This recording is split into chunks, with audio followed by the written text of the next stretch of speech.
Introducing the leading voice on UK recruitment and sponsors of CCLC. Founding Director, Red Recruitment, Katy Forsyth.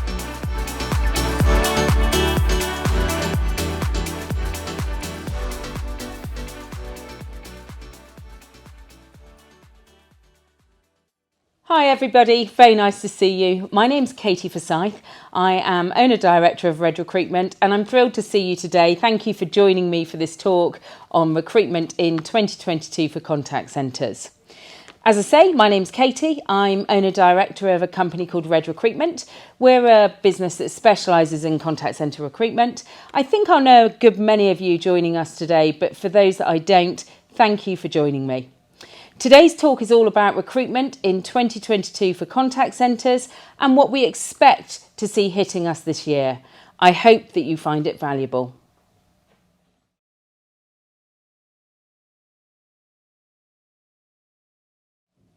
So, the pandemic has caused our industry unprecedented change. 25 years in contact centre recruitment for me, and I never thought I'd see a time where we changed as much as an industry as we have over the last 18 months to 2 years. And that change has absolutely hit recruitment, and it's hit recruitment in many different ways. And I think the best way that I can answer this question is really to talk about the 3 pillars that affect recruitment and the changes that we've seen in those. So those are our customers, how they've changed and how that hits recruitment. Our businesses and our operations themselves, how they've changed and how that impacts recruitment. And finally, one that so many of us unfortunately forget, particularly at the strategic table, is our people and how our people and new recruits have changed and how that affects recruitment. So let's look at our customers first. Well, it's very well recorded now and it's very well understood that our customers have changed significantly as a consequence of the pandemic. So during the pandemic, our customers were all lovely, weren't they? They were very forgiving. They had lots of patience with us. Post-pandemic, the tolerance of customers has dropped. And recently, over the last 6 months particularly, we've seen it dropping for the last year, but it's dropped significantly in the last 6 months. They are far less tolerant now, less tolerant of agents working at home and doorbells going, dogs barking, children's crying, whatever it may be. They are less tolerant of queuing as long as they need to queue to get through to the contact centre, and obviously an issue that so many of us have got because of the shortage of staff and how behind the curve we are on resourcing plans at the moment. And we mustn't forget that the fastest growing population of customers comes in our Gen Z and our millennial customer base. And what they are is particularly demanding of our businesses. They vote with their feet as customers, don't they? And they expect exemplary service. And if we don't give it, they will walk. So they expect more from our agents than any other customer before them. So all of that, less tolerant customers, more needy customers, higher expectations of customers, means that we have to recruit a higher calibre, more resilient agent. So that's had a substantial impact on recruitment. Now let's look at our businesses and how they've changed. They have changed, as we talked at the front end, to an unprecedented level over the last 2 years. We've increased our channels and changed our channels, gone to where customers wanted us to go, digitised so that customers can still be helped even if bricks and mortar are closed or there's queues in the contact centre. So channels have changed substantially. We've invested at a rate of knots in our automation, in our IT abilities, and AI generally has come on, as you all know, better than I do, in leaps and bounds. And so that has changed the agent's job. As transactional work has gone out and automation has taken the transactional work, we are left with a far more complex call. So different channels, more complexity to the agent interaction, and we have promised the customers more since the pandemic. We are making sure our customers know that our service is going to be excellent in order to make sure we're securing the customer base. So we are pushing the customer expectations up, and all while we're working to lower staff numbers. And therefore, our needs of our agents have changed, and what we're expecting from our agents has changed considerably. Post-pandemic, our businesses expect our agents to be far more skilled, far more emotionally astute to deal with those wider call types, wider interaction types. We are expecting them to give a much more exemplary level of service, a higher standard of service to keep our less tolerant customers really happy. And we're expecting those agents to work in centres with really high occupancy levels, occupancies like we haven't seen for 10 plus years, and with less shrinkage time given to them for all the things that these great agents desire and want and need, whether that's time out with training, time out with team leaders, all simple time out that they used to have while they were having water cooler conversations. So businesses have changed post-pandemic, and that's affected recruitment. So that's enough change, right? But we haven't yet considered how our people have changed and how candidates have changed. And believe you me, they have changed. And we as a recruitment business that work 100% of our time with contact centre candidates can barely keep up with that change. So I really sympathise when we sit around board tables with contact centres talking about how they can go and affect their recruitment and keep up with the change, because it's really tough. So how, in a nutshell, have contact centre agent candidates and people wanting to come into the industry changed? Well, first and foremost, how they look for a job has changed. There's no doubt about that. They don't approach, we all see advert responses dropping like stones. They don't approach us. We have to approach them as recruiting centres. The speed in which they want to get a job has changed. It's now less than 4 days before a candidate expects to get a job from when they start looking. That is extraordinary. And what they expect from the recruitment process has changed. They expect it to be a seamless and an enjoyable process, and they do not expect to jump through hoops to get a job, but they do want it to be a robust process which tells them all about it and sells the job to them. On top of that, their requirements have also changed. We know, I mean, this is very well documented, and if you follow me on LinkedIn, I'm a total bore on this. But what they are wanting in terms of flexible working, that's changing all the time, so our job offering has to change. Their demand for training is now greater than it's been ever. When we first saw the millennial hit our industry, training was so required. Now, with Gen Zs and millennials, and the demands of the workforce, training is so important. Salary and benefits we know are changing. Salary levels going up and up and up to almost undeliverable levels, and benefits are changing all the time. And indeed their requirement for hours. So far less less willing to do less sociable hours, less willing to do weekend hours. Their work-life balance has changed. So we think that the changes in customers and the changes in business are complex enough, then we have to add in the complexities of how much our people have changed and the candidate base has changed. And that, in a nutshell, shows you how much recruitment has been affected by the pandemic.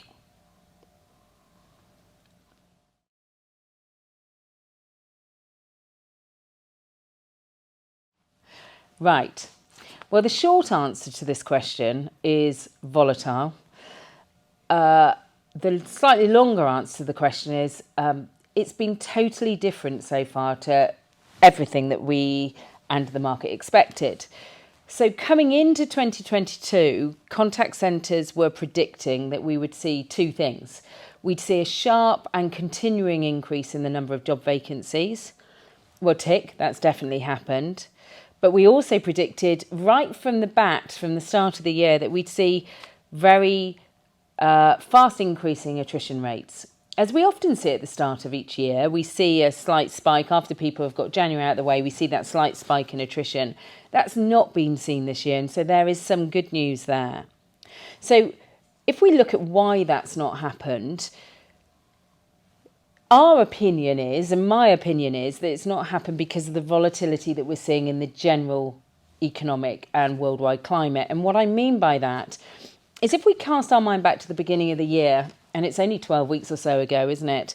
We were in the midst of the really serious Omicron outbreak, so many people were cancelled holidays over New Year, many events cancelled, and we were in the insecurity of what was going to happen with that variant. And coming back into the workplaces, if you remember, even in Wales and the provinces there, we were being told not to go back into the workplaces. So there was a lot of insecurity. Add to that, and the general economic insecurity that we've seen in the start of the year, the rising cost of living and everything that really hits the papers that our contact centre agents really hear about and read and speculate on. And then finally, the worldwide implications and the worldwide volatility at the moment, particularly when we look at the rather desperately upsetting situation in Russia and Ukraine. That all brings significant unrest, and with unrest comes stickability. If there is insecurity in the marketplace, people will generally stick with jobs more than if we're confident and everything's going hunky-dory. So the volatility of the new year will certainly have affected attritions. Now, what are we expecting that to do for the rest of the year? Well, we're expecting to see an increase in attrition. Let's hope everything calms down in the UK economy and in the worldwide situation, but with a calmer economy and environment becomes a more confident workforce, and then we see attritions. What we have definitely seen since the start of 2022, and it came through from 2021, is a huge talent supply crisis. It's a basic supply versus demand. Demand is hugely outstripping supply, and that's continued. So even though attritions haven't been quite where we all feared they might be, there is still a huge talent crisis. To give you some idea of that, data from just 2 weeks ago that I did for a presentation for the two forums that are here today, and I'll give you just two of the cities that probably mean the most today. Excuse me. 2 weeks ago today, there were 5,191 jobs within service within 10 miles of Manchester city centre. And there were 3,537 jobs within service within 10 miles of Bristol city centre. Those job numbers are extraordinarily high. Again, the highest on record. We keep breaking our own records, don't we? So there is still the huge demand for people. And even if we were to stay in a static state of the supply versus demand, with the numbers staying as they are now, we'd be in for a really tough year in a really talent-short marketplace.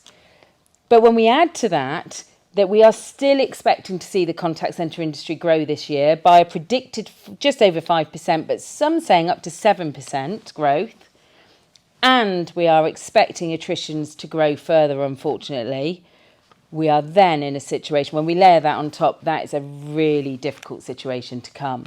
To give you some idea, if we grow by 7%, that's adding just over 90,000 staff to our UK workforces. That's enormous.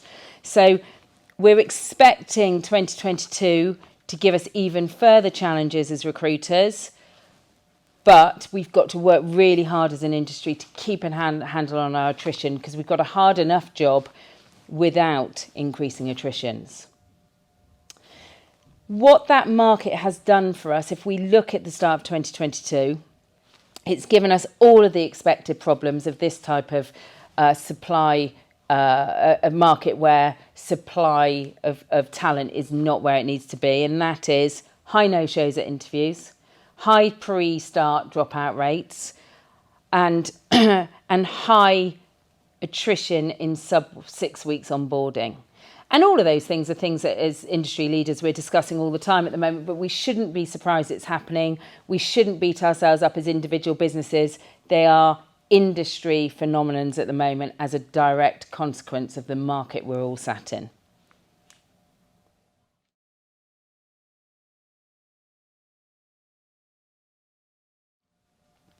Well, hopefully this is where the good news comes in, because I'm very conscious that this so far has been a lot of doom and gloom, and we work in a great industry with loads of opportunity, and it is still an industry of choice. And there are things that we can do as organisations and your recruitment stakeholders can do to make this better. And there's some really easy, low-hanging fruit, easy wins. So the first thing I would encourage as many of us to do as possible is to really press the reset button. Start with a blank piece of paper and think, what do I actually need my agents to do? What does the agent job of today in my contact centre look like? So many of us, and we see this every single day, so many of us are still recruiting to pre-pandemic requirements. And actually, jobs may have changed. They may have become more interesting, more enjoyable for our agents, and we need to change our expectations around that. Our training may have changed. We could become more flexible on the skill sets we need to recruit. And our customers and our businesses have certainly changed, so they will have affected your job spec. So let's start with that blank piece of paper. And when you decide on the skill set you need, compare that against what's actually available. Talk to your experienced recruitment stakeholders and ask them, is this skill available? And if it's not, look at if there's anything we can do in the job spec or in the requirements that we're looking for to ease the recruitment pain. A really good case study example is the old chestnut of centres who say, I must have this certain experience, I must have this certain industry experience. Actually, the very, very best candidates at the moment that we are seeing for even the most testing and emotionally stressful job in contact centres are coming out of industry. They're coming out of other brilliant customer industries, but not contact centre. So I know most of you won't be looking for contact centre industry experience as a prerequisite, but if you are, that's certainly a lowest hanging fruit win to actually throw that out the window and look at the skill set you need. The second thing is I would absolutely do a health check on your process. Go through it yourself and mystery shop it, because I promise you there will be something if you do that you can make easier and slicker for your candidates. And by making the process easier and slicker and more enjoyable, you will capture more talent. And I genuinely, you need to health check those every 3 to 6 months. And that sounds like really painful work, but actually it's not, because every 3 to 6 months, the candidate market changes and therefore our process must change. And it is a quick win. Things like, are you asking things on your application process that are simply not relevant anymore to your job? Or is there something you can do to automate part of your process to make it far more enjoyable for the candidates? Forget all the clunky communication of old. Let's WhatsApp these candidates. I know this sounds old hat, but there's many not doing it. And keep in contact with these candidates real time, and you will capture more talent that way. There's loads of stuff on process that are quick, easy and cheap wins. And finally, I'd encourage you to have a really solid look at your salary, not just your salaries. Please don't everyone put salaries up. You know how I feel about that. But look at your benefit offering and your flexible workforce offerings. And by tweaking your workforce management in the smallest of ways can have a huge effect on the candidate application numbers that you've got. So that might be making it 1 in 3 rather than 1 in 2 Saturdays, if there's anything your workforce planning teams can do to do that. Or it could be making your working from home proposition a little bit more attractive just by a day or so.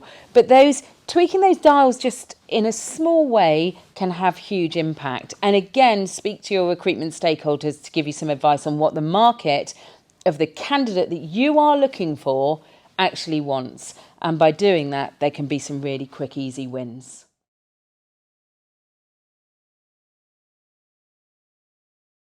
So we've all seen candidates change to a great degree. And we're talking about that lots, aren't we? I mean, it's a real hot topic for the industry that no one seems to be able to predict how candidates and new entrants into the contact centre field are behaving, what they want, what they're driven by.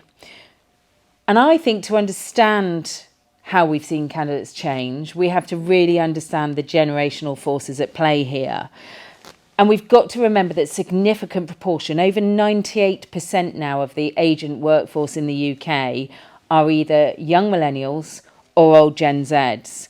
And actually, these are the generations that have reported being affected the most in the workplace by the pandemic. 38% of those generations are saying that their work was affected by the pandemic, whether they be furloughed, whether they've been temporarily, their assignments stopped, or whether they've been released from a job. 38% have said they've been affected.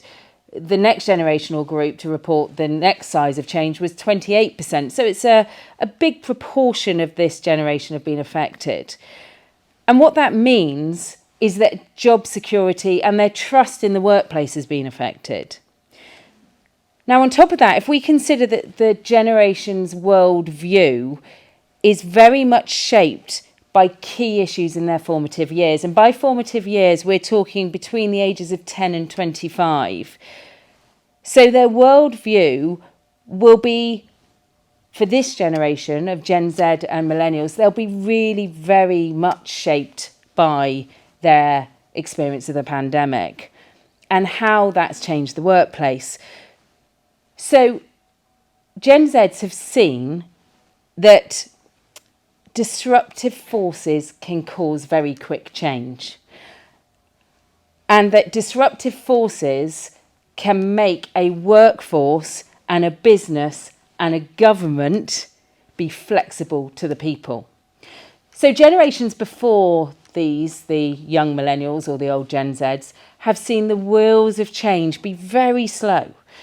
You know, we as an industry have talked about going to home working and it will take us 10 years. Suddenly the pandemic as a significant force has made us almost overnight send our workforce home. And that's what this young generation of workers has seen. Actually, if the force is great enough, we can make change happen. And it's happened outside the workplace too, with movements like the Me Too campaign and so on.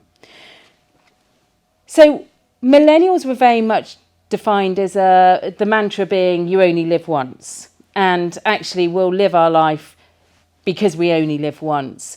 Whereas Gen Z's mantra is very much I'll live my best life.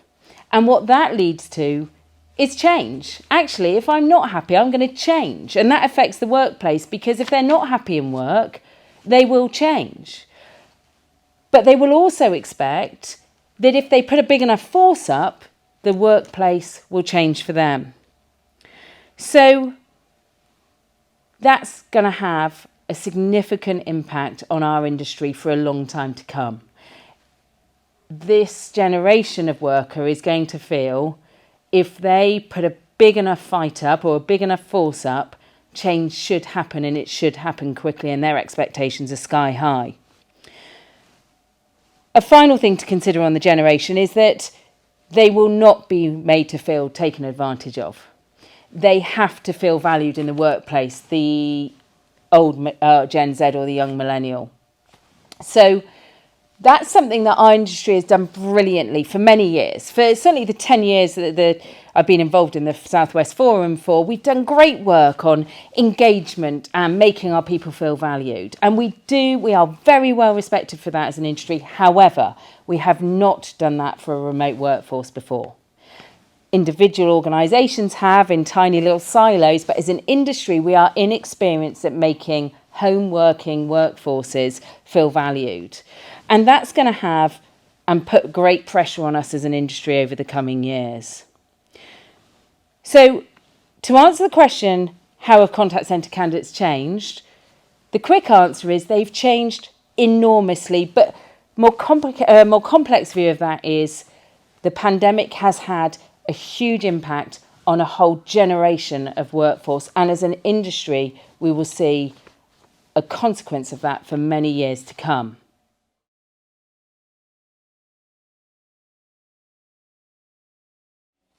So when we look at the nuts and bolts of this question, which is how will this change recruitment? Well, it's going to have a long-term effect on recruitment for sure. And we're going to have to look at engagement and retention strategies that really impact at the very front end of the recruitment process. And that will be years worth of strategy. But right here, right now, for a very quick change in 2022, what does this mean for recruitment? What it actually means is we have to get to really understand what these candidates want right now. because if we don't understand that, they will vote with their feet and they'll move out of industry into industries that do understand them better. But it's not a simple answer, is it? Because they are so changeable and they're really fickle as a generation. What we do know at the moment are the key elements that we need to consider as recruiters are: where do they want to work? Well, we know at the moment blended work is what this generation of workforce want. It's either 2 or 3 days from home or from the office. That's the preferred model at the moment. We are expecting it to swing more towards a blend of to be in the office. However, fuel prices at the moment could have a quick and direct effect on that. An agent earning near enough minimum wage will not want to travel and pay for fuel to get to an office for more than a couple of days a week. So environmental effects such as that will have an impact on these candidates' wants. The other effect that we are expecting to see is an increasing expectation of salary. Now, that is a real concern for our industry. We've seen unprecedented growth in salary in the last 18 months, a 17% increase in salaries. We cannot sustain that growth. And candidates are expecting more and more salary all the time as cost of living pressures go up as well. But we do need to look at the benefits and the flexibility of the workforce. So alongside our salary considerations, we have to consider our considerations. So what hours do we want these people to work, these great agents to work? And that we have to look at what they are telling us they want, and that is less antisocial hours and everything else we've talked about. The basic understanding of a recruiter is the more flexible we can be in our workforce management and in treating our staff as individuals according to their requirements, the simpler and the more effective our recruitment will be. We do also need to consider job type. It doesn't necessarily affect recruitment as much as it should. We don't get asked about it as much as you'd expect. You know, unfortunately, a lot of candidates coming into the industry don't understand contact centres as much as we probably should, and they need to understand the different call types, but they probably don't. But what we do know is if you are recruiting agents who are going to do a job that really helps people and helps the community, it will be a highly desirable job. So whether it is, if I think just quickly of examples such as police services or ambulance services or medical services, they are by nature going to be more desirable to this demographic of worker. One thing is for sure, when we consider how changeable candidate wants and desires are at the moment, and how they know that if they force issues enough, they can force change, what we should surmise from that is the old days of finding large cohorts of starters who are successful and who remain and who engage is really tough compared to what it used to be pre-pandemic. Now, what's certainly more successful is smaller cohorts of starters starting more regularly. I know it's much more expensive. I know the training model is much more demanding. However, the question we've got to ask ourselves as recruiting centres is, are there 12 people every week who want to start in your centre for your role? And the answer is likely no, with all the different demands that individual worker has. So we are moving back towards having to accommodate more individual wants and desires. So that's the immediate impact. But the generational impacts are going to be seen for many, many, many years to come.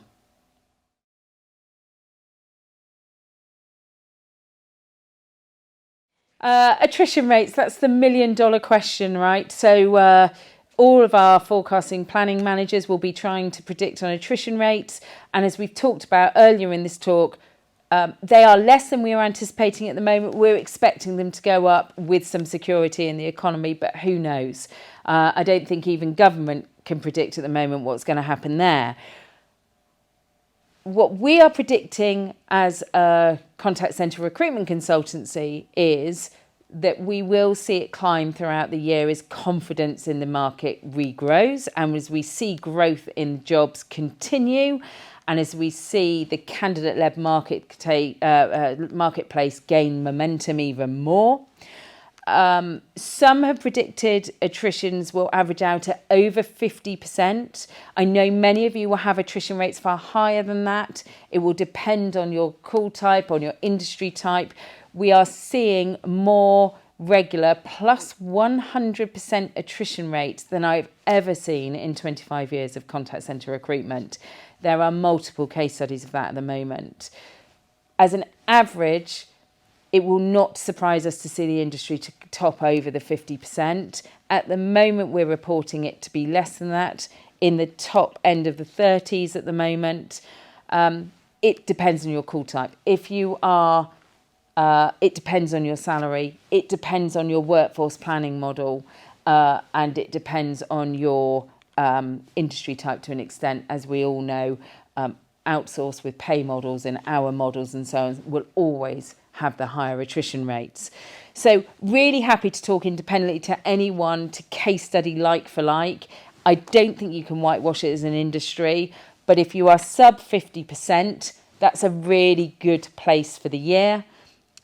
Anything more than 70% would be extraordinarily high, in our opinion. Again, happy to talk directly to anyone who wants to have a very individual conversation on that.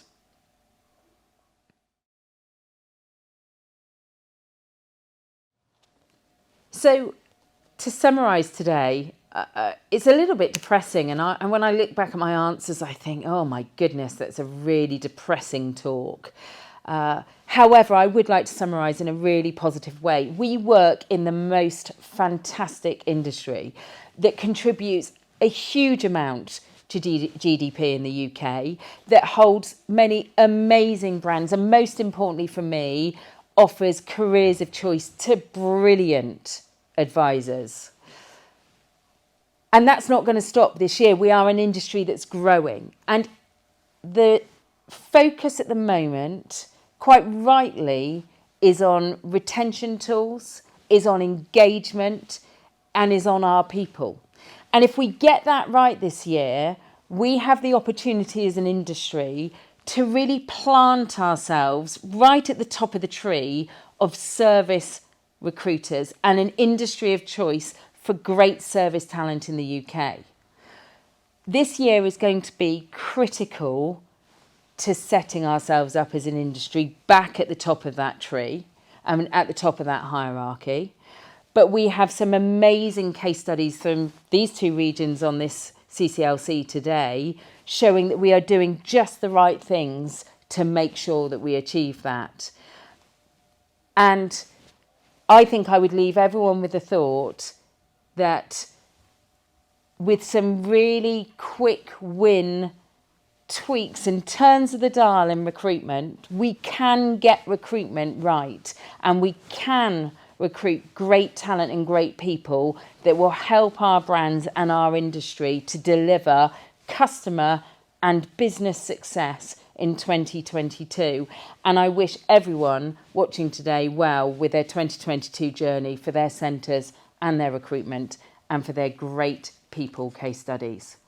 Thanks to everyone for listening to me today. I'm sorry if I've been more bad news than I have been good, but I am a great believer that together we will work, and together we are stronger, and we will see a brilliant 2022 and growth in the industry. Very nice to see you all. Have a good day. Thanks very much.